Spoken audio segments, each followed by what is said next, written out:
one of the examples I tell people too is that, residential is buying a house, right? Yeah. That's what you're buying, right? Mhm. And you're going to put a tenant in, you're going to do whatever it is. With multifamily, you're buying a business, right? So the business has, multi-different, tons of different factors that go into it, marketing, operations, right? Tenant profile, things like that. The property itself matters, but there's a lot more to it than just, oh, I'm just buying this sticks and bricks house, right?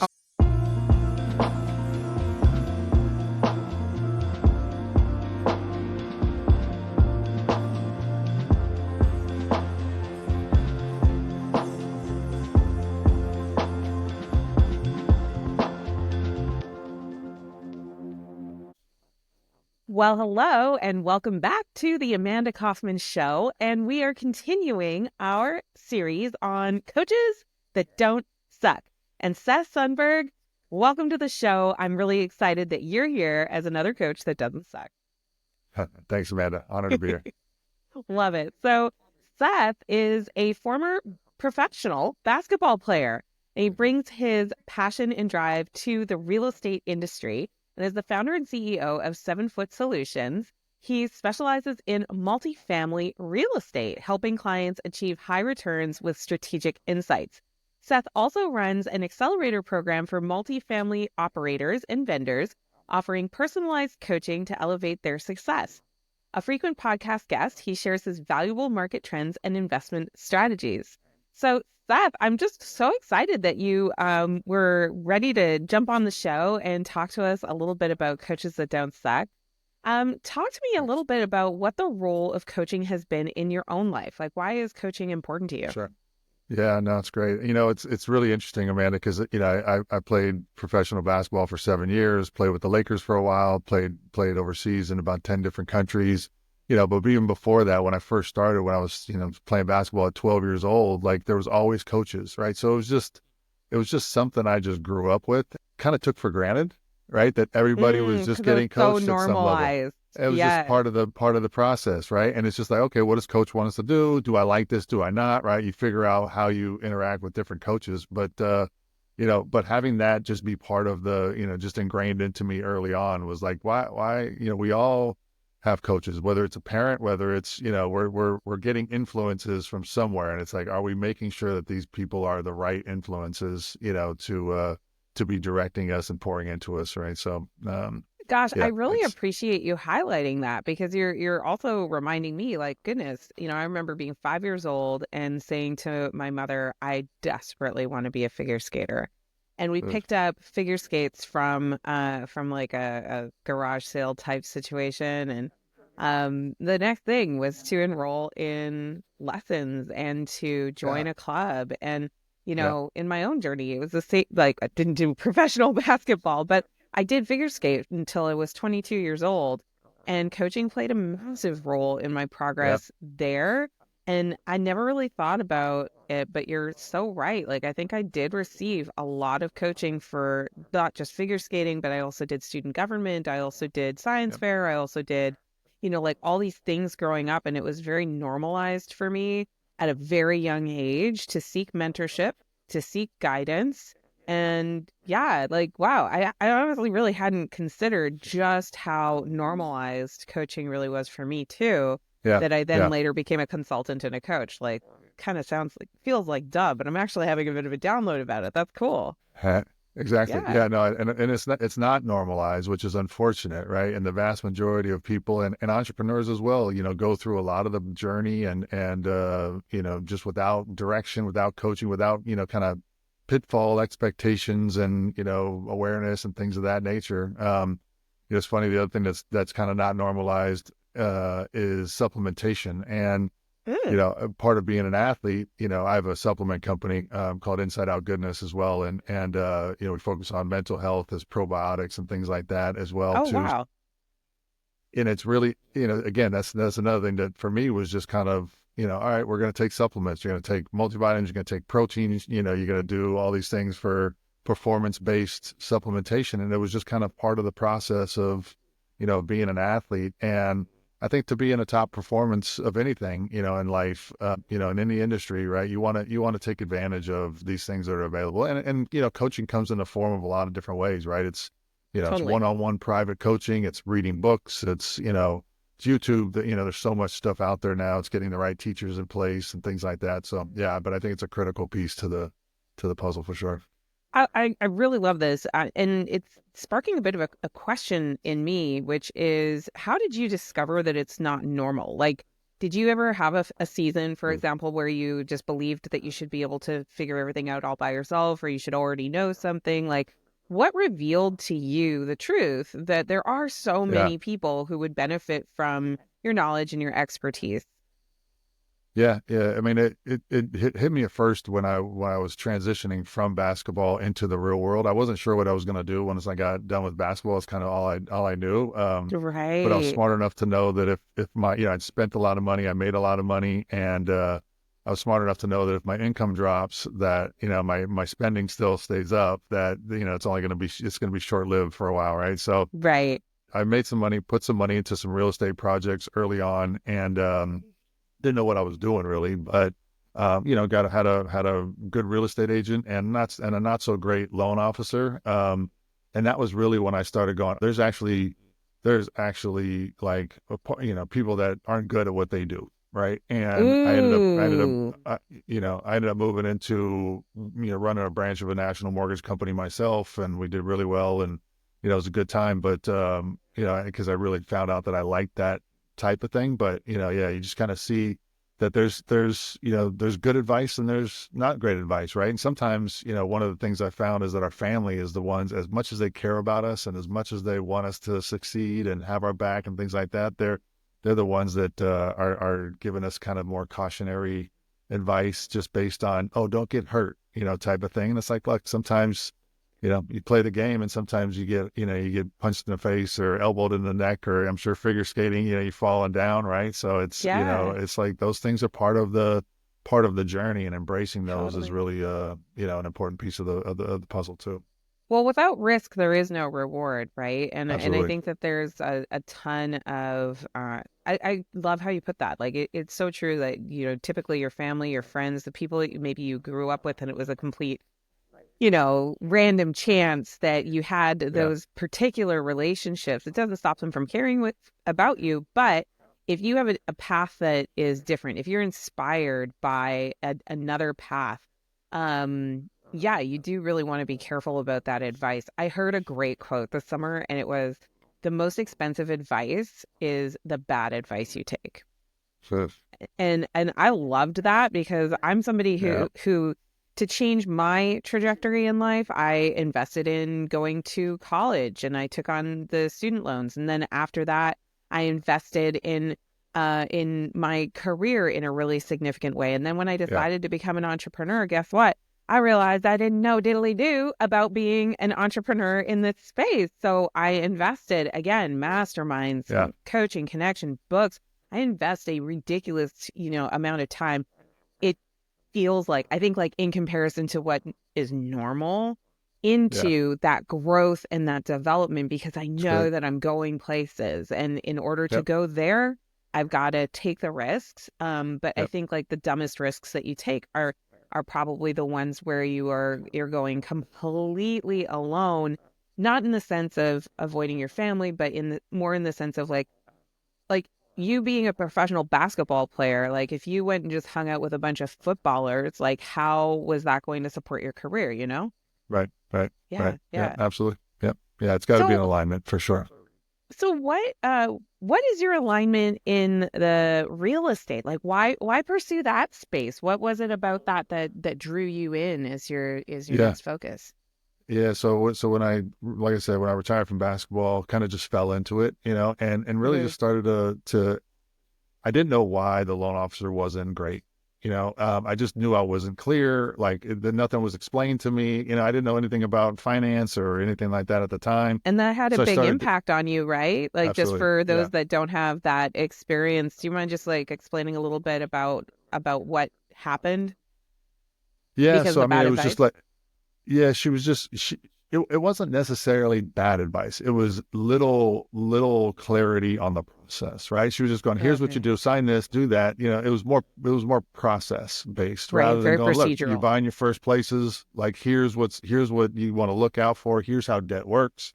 Here's how the interest rates and the terms adjust those and adjust your risk profile and on the Mm. properties and what your plan with it, and here's why this is that. And nothing was really kind of laid out like that. So I was just kind of like, flapping in the wind a bit there. But I started digging into it more and go, well, let me just find out on my own, right? What is happening here? And really liked that the financing, the debt, the equity structure, the property structuring. So, again, had the mortgage company, had an investment firm that primarily were doing residential acquisitions and some renovations, mostly buy and hold stuff. But one of the things that I one of the things that I regret, and I've done some dumb things in my life, but one of the things that I actually do regret is not getting into multifamily way back when. Right. It took me Oh. until about 2017 to really understand the differences between residential and multifamily acquisitions and investing in real estate. And I just think that multifamily offers, so much more opportunity. The risk profiles are lower, but there's just this kind of even for the professional, residential people that I talk with, there's just this gap, this knowledge gap, and this, kind of lack of understanding of what the differences are in that transition. And some things you have to unlearn from residential real estate to bring it over into multifamily real estate. But that's why the accelerator's there, and that's why we put it together. So, it's That really makes like a lot it's of really sense. great. I'm not actually in real estate myself, but it does make sense that if you're doing something that's multifamily, it would diversify your risk as opposed to having Hmm. things be purely based on residential. It's like Yeah, maybe the yeah, play less obvious and maybe it looks like it's more risky, but it strikes me that if you do know what you're doing, that it really could have far-reaching benefit over the long term. absolutely. And Yeah. one of the examples I tell people too is that residential is buying a house, right? Yeah. That's what you're buying, right? Hmm. You're going to put a tenant in, you're going to do whatever it is. With multifamily, you're buying a business, right? So the business has multi different tons of different factors that go into it: marketing, operations, right? Tenant profile, things like that. The property itself matters, but there's a lot more to it than just oh, I'm just buying this sticks and bricks house, right? Oh So my gosh, you are literally also just describing. I love talking to you, Seth. You're very good at like sparking things. This is a little like the discovery that I had of moving from being exclusively a private coach, where I am trading the time for the money. I still do private Mhm, coaching. I very much enjoy it. mhm, But when I very first started, I was just a coach and I mhm, was trading that time for money. And my life, my family's life, and the impact that I was able to have changed dramatically when I added curriculum and I made it into group mhm. programs. And it's kind Interesting. of the Yeah. same idea as like, you're moving from just like the asset of your time to this machine that has multiple Mhm. inputs, multiple outputs. You have to manage more in Yep. some senses, but now it becomes something that's scalable, it's diversified. I went Yep. from like if in my old business model, if I had, a max of say 10 private clients, then that exposed me to a lot more risk than when I went into a scalable model and I Right. was able to have so many different people paying less Yep. each, but Yep. it meant that like to get fired, it was like 100 people have to fire me instead of just Right. 10, Yep. right? Absolutely. So Yeah. Yep. yeah, that's And interesting. and I the and the I love equivalent. that correlation. Yeah, the equivalent of that in multifamily is that if you have 100 units, right, and two tenants move out, right, you're not hurting, right? You got 2% Hmm. vacancy, right? But if you got one tenant in one house and that one tenant moves out, right, you're scrambling, right? So Yeah. it's a different model for sure. Talk to me about like the courage that it takes for somebody to do something smarter. I mean, like, because it But is smarter. It is scalable. It's more yeah, diversified, and yet most people stay at that level of residential. yeah, Like what do you yeah. think is behind that? Yeah, I think like we talked about, it's a bit of just the there's not really a veil there. It's just, it feels like there is, right? It feels like there's something that Mm, you have to pull back to really understand. And it's like, oh, it's tricky back there, or it's, whatever. And it's not. And that's part of the head trash that I work with people on a weekly basis about, is going, look, it's not, it's not different. It's just, I mean, it's not rocket science. It's not, a mystery. It's just a bit, it's a bit different than what you've been working on. And the way that you approach it, the way you look at acquisitions in this space is a little bit different, but you know, it's like lift, it's like, I want to get in shape, right? Go, what do you got to do? You got to pick up something heavy for a little while, and then and put it down and do that over and over again. And now you're in shape, right? Now your body's used to that process, right? So, one of the first things that I work with people on, in the accelerator is really just understanding underwriting, because underwriting, while it's a little, it takes some time, right, to do, and there's a time investment for sure. Once you get that, it opens up all the doors. You start seeing kind of behind the curtain, right? And that's the mhm. that's the biggest space and the biggest thing in the multifamily space, to be able to just underwrite it, understand where the deals are, what the moving pieces are, where the value opportunities are. And I'll tell this too. I think I'm so passionate about that underwriting part that, if anybody in your audience wants to learn more underwriting, they can just DM me on Instagram, it's Seth Sundberg, and I'll give them our underwriting, training for free, for sure. So, I'm I happy love to do that for that. your audience, for sure.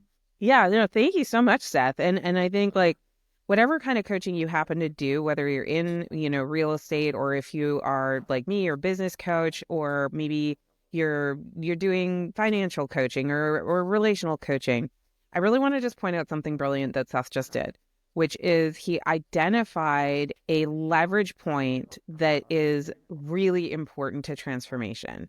Like Mm, that one leverage point of the underwriting, like when you get that, everything else, it's like this domino move that it absolutely. creates the transformation that you're after. And I would Yeah. say like in my space, the domino move is like messaging, copywriting, and understanding the Yes. psychology of change.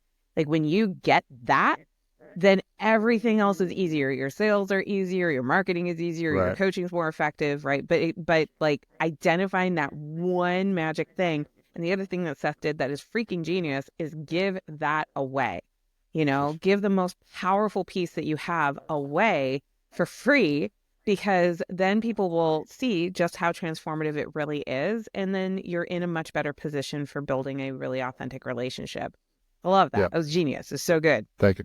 Yeah, it Yeah. was so Well, good. one Yeah, of it was awesome. I one of the love it. things that Oh, go ahead. sorry, you mentioned something too. There's no lack of information in this world, right? If it was an Hmm. information issue, everybody would be wealthy, everybody would be fulfilling their dreams, everybody would be living the lifestyle that they want to live, right? Period. That's not the issue. The issue, as you mentioned, like what is the psychology of change, right? Is taking action. What gets you from what you have been doing to the next step, right? And you have to know what that next step looks like and understand those goals clearly and all of that. But like, that's the biggest piece, and just taking action, right, is the I is love the that. thing, and it doesn't have to be perfect action, just action.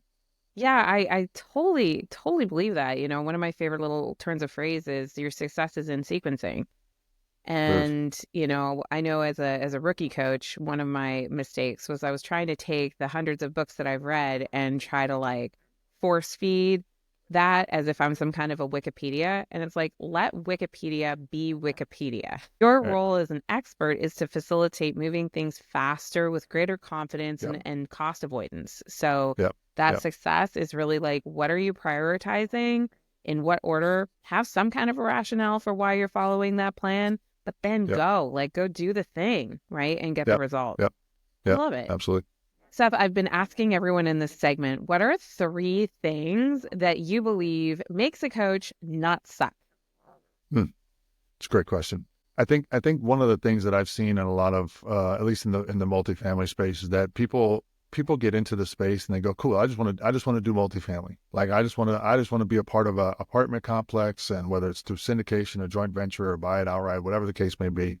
And they don't have a clear goal of how this asset class fits, into their lifestyle, what there's going to be an impact for. So I think having a clear goal, knowing what that is from the long term, right? And then The second piece would be then identifying what is the next step that from the position that they're at to get to a higher, to the next level, right? And you don't have to understand what the 50 steps after that are, right? Just identify what that clear next step is, right? And then then it's really what is the blocker to action to that, right? So I think those are the Mm. three things that, if coaches are focusing on that constantly, right? And that's what we do every week in the accelerator with our guys too, is just go through that, right? Does this deal, you get shiny object syndrome and you can kind of veer off to the the main plan. And, it's just like, is that the right thing? Right. And so you pull people back a lot of times and go, great. Okay. Now that we've gotten back here, what's the next step? What's the clear next step?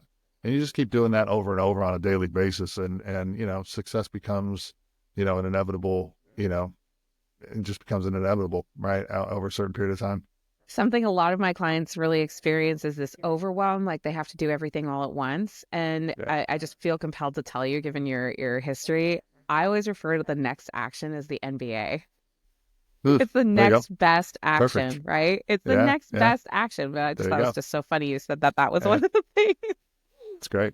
That's awesome. So Seth, you mentioned it before, but mention it again. How's the best way Sure. for people to follow you? Yeah, Instagram is the best platform that we have a lot of our information on. It's Seth Sundberg, sorry, and SethSundberg. You can follow me there. And again, if anybody's interested in the underwriting, just DM me underwriting, and we'll get. Standing. Well, thank you so much for joining me, Seth. Absolutely, it was fun. Thanks, Amanda. And thanks for joining us, listener. Do us a favor, go ahead and leave a 5-star review. Seth worked super hard for this interview. He absolutely deserves it.